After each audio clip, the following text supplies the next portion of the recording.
اعوذ باللہ من الشیطان الرجیم بسم اللہ الرحمن الرحیم۔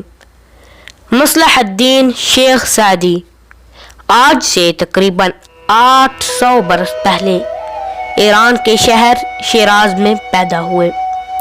آپ ایک بہت بڑے معلم مانے جاتے ہیں۔ آپ کی 2 کتابیں گلستان اور بوستان بہت مشہور ہیں۔ پہلی کتاب گلستان نثر میں ہے، جبکہ دوسری کتاب بوستان نظم میں ہے۔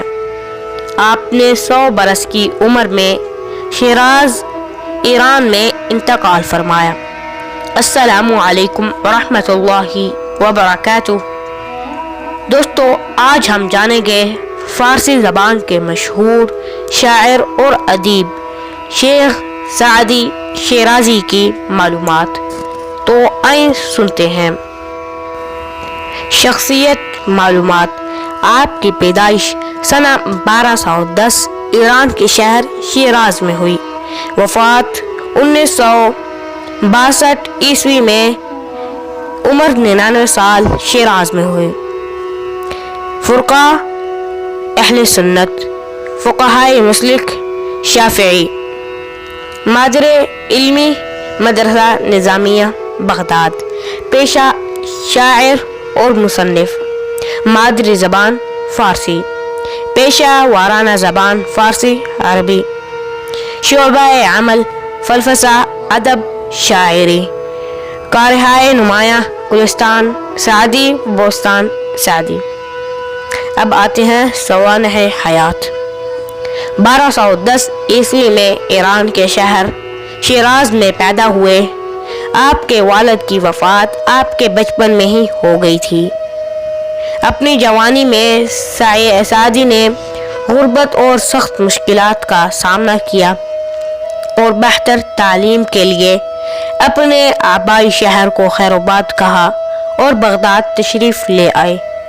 آپ نے مدرسۃ النظامیہ میں داخلہ لیا، جہاں آپ نے اسلامی سائنس، قانون، حکومت، تاریخ، عربی آداب اور اسلامی الہیات کی تعلیم حاصل کی۔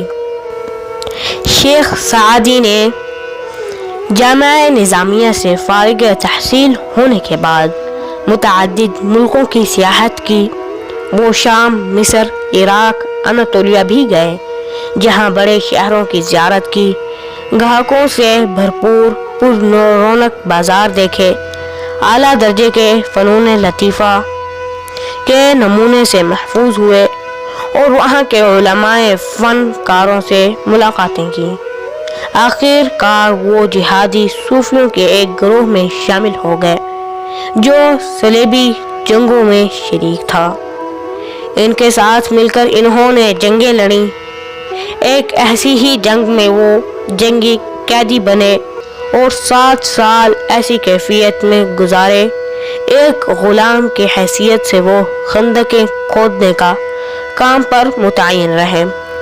مملوکوں نے تاوان ادا کیا تو جنگی قیدیوں کو رہا کیا گیا، جن میں شیخ سعدی بھی شامل تھے۔ قید سے رہائی کے بعد شیخ سعدی یروشلم یعنی کہ بیت المقدس چلے گئے۔ وہاں سے مکہ اور مدینہ کا رخ کیا۔ 20 برس کی طویل مسافت کے بعد سعدی شیرازی آخر کار اپنے آبائی وطن ایران پہنچے، جہاں انہیں اپنے پرانے رفقا کی صحبت میسر آئی۔ خراسان میں ان کی ملاقات ایک ترکی امیر ارطغرل سے ہوئی، جن سے بہت جلدی گہری دوستی ہو گئی۔ وہ سعدی شیرازی کو ساتھ لیے سندھ گیا، جہاں انہیں پیر پتر سے ملنے کا موقع ملا، جو ایرانی صوفی شیخ عثمان مروندی کے پیروکار تھے۔ اس سفر میں وہ برصغیر بھی آئے اور وسطی ایشیا کے ممالک کی بھی سیر کی، جہاں وہ منگولوں کے حملے سے بچے رہنے والے مسلمانوں سے ملے۔ یہی ارطغرل کے بعد ازاں سلطنت دہلی کی ملازمت میں داخل ہو گیا۔ اس نے شیخ سعدی کو بھی اپنے ہاں مدعو کیا۔